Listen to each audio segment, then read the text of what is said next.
हरे Krishna. Shrimad Bhagavatam canto 6 chapter 17 माता पार्वती द्वारा चित्रकेतु को शाप। शुकदेव गोस्वामी ने कहा, जिस दिशा में भगवान अनंत अंतर्ध्यान हुए थे उस दिशा की ओर नमस्कार करके राजा चित्रकेतु विद्याधरों का अगुआ बनकर बाह्य अंतरिक्ष में यात्रा करने लगे। महान साधुओं तथा मुनियों एवं सिद्ध लोक तथा चारण लोक के वासियों द्वारा प्रशंसित सर्वाधिक शक्तिशाली योगी चित्रकेतु लाखों वर्षों तक जीवन का आनंद भोगता हुआ विचरता रहा। शारीरिक शक्ति तथा इंद्रियों के क्षीर्ण हुए बिना वह सुमेरु पर्वत की घाटियों में घूमता रहा। वहाँ जो विभिन्न प्रकार की योग शक्तियों की सिद्धि का स्थान है, उसने भगवान हरि की महिमा का जप करते हुए विद्याधर लोक की रमणियों के साथ जीवन का आनंद उठाया।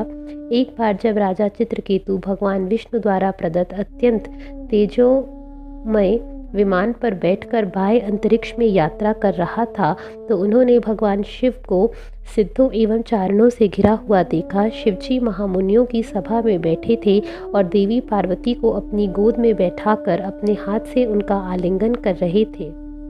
राजा चित्रकेतु पार्वती के निकट जाकर तेजी से हंसे और कहने लगे, चित्रकेतु ने कहा, शिवजी समस्त जगत के गुरु हैं और भौतिक देहधारी जीवात्माओं में सर्वश्रेष्ठ हैं।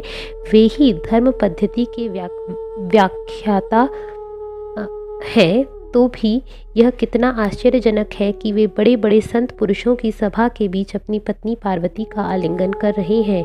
जटाधरी शिव के निसंदेह कठिन तपस्या की है। वे वैदिक नियमों के कट्टर अनुयायियों की सभा के अध्यक्ष हैं, किंतु भी वे साधु पुरुषों के मध्य अपनी गोद में अपनी पत्नी को लेकर विराजमान हैं और सामान्य निर्लज्ज व्यक्ति की भांति उसका आलिंगन कर रहे हैं। प्रायः सामान्य पुरुष एकांत में ही अपनी पत्नियों का आलिंगन और भोग करते हैं। यह कितना आश्चर्यजनक है कि इतने बड़े तपस्वी महादेव परम साधुओं की सभा के बीच अपनी पत्नी का सबों के समक्ष आलिंगन कर रहे हैं। श्री सुखदेव गोस्वामी ने आगे कहा, हे राजा चित्रकेतु के वचन सुनकर परम बलशाली अगाध ज्ञानवान देवादिदेव शिव केवल हंस दिए और चुप रहे। सभा के समस्त सदस्यों ने भी उन्हीं का अनुकरण किया और कुछ नहीं कहा। शिवजी तथा पार्वती के शौर्य को न जानते हुए राजा चित्रकेतु ने उनकी तीखी आलोचना की। उसके वचन तनिक भी अच्छे लगने वाले न थे। अतः अत्यंत क्रुद्ध देवी पार्वती चित्रकेतु से, जो अपने को इंद्रियों के नियंत्रण में शिवजी से श्रेष्ठ समझ रहा था, इस प्रकार बोली। देवी पार्वती ने कहा, ओह, क्या हम जैसे निर्लज्ज व्यक्तियों को दंड देने के लिए इसने दंडधारी का पद ले लिया है? क्या इसे शासक नियुक्त किया गया है? क्या यही सबों का एकमात्र स्वामी है? अहो, ऐसा प्रतीत होता है कि ना तो कमल पुष्प से जन्म लेने वाले ब्रह्मा, ना भृगु तथा नारद जैसे महामुनि अथवा सनत कुमार आदि चारों कुमार ही धर्म के नियमों को जानते हैं। मनु तथा कपिल भी उन नियमों को भूल चुके हैं। मैं सोचती हूँ कि इसलिए उन्होंने कभी शिवजी को इस प्रकार अनुचित ढंग से आचरण करने के लिए नहीं टोका।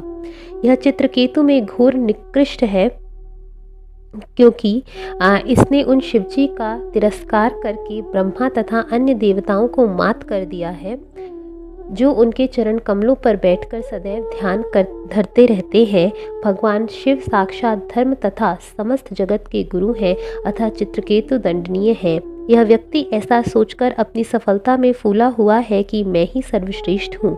यह व्यक्ति भगवान विष्णु के उन चरण कमलों के निकट, जिनकी उपासना सभी साधु पुरुष करते हैं, जाने के योग्य ही नहीं है, क्योंकि यह अपने को अत्यंत महत्वपूर्ण समझकर घमंडी बन गया है।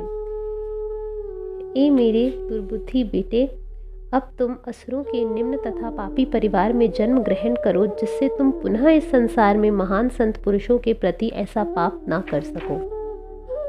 श्री सुखदेव गोस्वामी ने आगे कहा, हे राजा परीक्षित, पार्वती द्वारा शाप दिए जाने पर चित्रकेतु अपने विमान से नीचे उतरा। उनके समक्ष विनम्रता पूर्वक नतमस्तक हुआ और उसने उन्हें पूर्ण रूपेण प्रसन्न कर दिया। चित्रकेतु ने कहा, हे माता, मैं अपने हाथ जोड़कर आपका शाप स्वीकार करता हूँ। मुझे शाप की परवाह नहीं है, क्योंकि मनुष्य के पूर्व कर्मों के अनुसार ही देवताओं द्वारा सुख या दुख प्रदान किए जाते हैं। अज्ञान से मोहग्रस्त होकर यह जीवात्मा इस संसार रूपी जंगल में भटकता रहता है और हर जगह तथा हर समय अपने पूर्व कर्मों के फलस्वरूप सुख तथा दुख पाता है। अतः हे माता, इस घटना के लिए ना आप दोषी हैं ना मैं। इस संसार में ना तो स्वयं जीवात्मा और ना पराये मित्र तथा शत्रु ही भौतिक सुख तथा दुख के कारण है। केवल अज्ञानतावश जीवात्मा यह सोचता है कि वह तथा पराये लोग इसके कारण स्वरूप है। यह संसार सतत प्रवाहमान नदी की तरंगों के समान है। अतः इसमें क्या शाप और क्या अनुग्रह, क्या स्वर्गलोक और क्या नरकलोक, क्या सुख और क्या वास्तविक दुख निरंतर प्रवाहित होते रहने के कारण तरंगे कोई शाश्वत प्रभाव नहीं छोड़ती। श्री भगवान एक हैं। वे भौतिक जगत की स्थितियों से प्रभावित हुए बिना आत्मस्वरूप शक्ति से समस्त जीवों की सृष्टि करते हैं। माया से दूषित होकर जीवात्मा अविद्या को प्राप्त होता है और अनेक प्रकार के बंधनों में जा पड़ता है। कभी कभी ज्ञान के कारण जीवात्मा को मुक्ति दी जाती है। सत्व तथा रजोगुणों के कारण उसके सुख तथा दुख मिलते हैं। पूर्ण पुरुषोत्तम भगवान समस्त जीवों को एक समान देखते हैं। अतः ना तो कोई उनका अत्यंत प्रिय है, ना कोई शत्रु, ना तो उनका कोई मित्र है, ना कोई परिजन। इस भौतिक जगत से अनासक्त होने के कारण उन्हें तथाकथित सुख के लिए ना तो कोई स्नेह है, ना दुख के लिए किसी प्रकार की घृणा। सुख तथा दुख सापेक्ष है। भगवान सदैव प्रसन्न रहने वाले हैं, अतः उनके लिए दुख का कोई अर्थ नहीं है। यद्यपि परमेश्वर कर्म के अनुसार प्राप्त होने वाले हमारे सुख दुख से अनासक्त हैं और कोई भी उनका शत्रु या मित्र नहीं है, तो भी वे अपनी भौतिक शक्ति माया के द्वारा शुभ तथा अशुभ कर्मों की उत्पत्ति करते हैं। इस प्रकार भौतिक जीवन को चालू रखने के लिए वे सुख दुख, लाभ हानि, बंधन मोक्ष, जन्म मृत्यु की सृष्टि करते हैं। हे माता, आप अब वृथा ही क्रुद्ध हैं, क्योंकि मेरे समस्त सुख दुख मेरे पूर्व कर्मों के द्वारा सुनिश्चित हैं। अतः मैं ना तो क्षमा प्रार्थी हूँ, ना आपके शाप से मुक्त होना चाहता हूँ।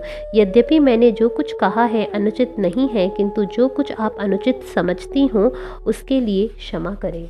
श्री सुखदेव गोस्वामी ने आगे कहा, हे शत्रुओं को दमन करने वाले राजा परीक्षित, शिवजी तथा पार्वती को प्रसन्न करने के बाद चित्रकेतु अपने विमान पर बैठ गए और उनके देखते देखते प्रस्थान कर गए। जब शिवजी तथा पार्वती ने देखा कि शापित होने पर भी चित्रकेतु निर्भय था, तो वे उसके आचरण पर विस्मित होकर हंस पड़े। तत्पश्चात नारद असुरों, सिद्ध लोक के वासियों तथा अपने व्यक्तिगत सहयोगियों के समक्ष सर्वशक्तिमान भगवान शिव अपनी पत्नी पार्वती से बोले और वे सब सुनते रहे। शिवजी ने कहा, हे सुंदरी, तुमने वैष्णवों की महानता देख ली।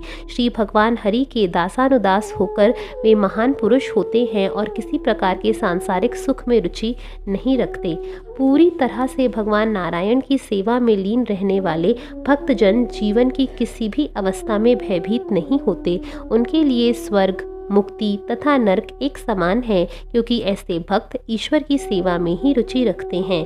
परमेश्वर की बहिरंगा शक्ति के कार्यों के कारण जीवात्माएं भौतिक देह के संपर्क में बद्ध हैं। सुख तथा दुख, जन्म तथा मृत्यु, शाप तथा अनुग्रह के द्वैत भाव संसार के संपर्क के सहज गौण फल है। जिस प्रकार मनुष्य फूल माला को सर्प समझ बैठता है अथवा स्वप्न में सुख तथा दुख का अनुभव करता है, उसी प्रकार भौतिक संसार में सुविचार के अभाव में हम सुख तथा दुख में एक को अच्छा तथा दूसरे को बुरा समझकर विभेद करते हैं। पूर्ण पुरुषोत्तम भगवान वासुदेव कृष्ण की भक्ति में अनुरक्त व्यक्ति स्वभावतः परम ज्ञानी तथा इस संसार से विरक्त रहने वाले होते हैं। अतः ऐसे भक्त ना तो इस संसार के तथाकथित सुख में, ना ही तथाकथित दुख में कोई रुचि रखते हैं। ना तो मैं शिव, ना ब्रह्मा या अश्विनी कुमार, ना ही नारद या ब्रह्मा के अन्य साधु पत्र और ना देवता ही परमेश्वर की लीलाओं को तथा उनके स्वरूप को समझ सकते हैं। भगवान के अंश होते हुए भी हम अपने को स्वतंत्र तथा पृथक शासक, नियंता मान बैठते हैं, जिससे हम उनके स्वरूप को नहीं समझ सकते। भगवान को ना कोई अति प्रिय है, ना कोई अप्रिय। उनके ना तो कोई स्वजन है ना कोई पराया है, वे वास्तव में समस्त जीवों के आत्मा हैं। इस प्रकार वे समस्त जीवों के कल्याणकारी मित्र तथा उन सबों के अत्यंत प्रिय हैं।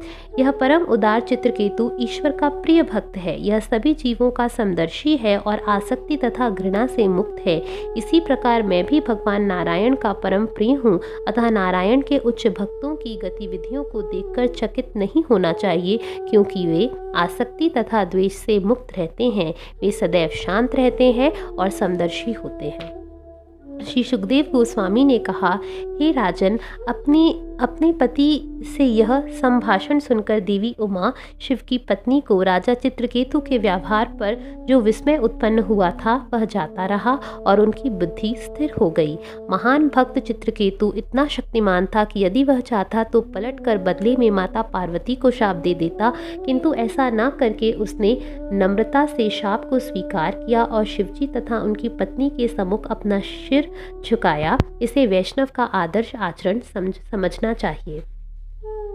माता दुर्गा भवानी शिवजी की पत्नी ने से शापित होकर उसी चित्रकेतु ने आसुरी योनि में जन्म लिया। वह त्वष्टा द्वारा किए गए यज्ञ से असुर के रूप में प्रकट हुआ। यद्यपि वह दिव्य ज्ञान और उसके व्यावहारिक उपयोग में अभी भी परिपूर्ण था और इस प्रकार वह वृत्तासुर के नाम से प्रसिद्ध हुआ।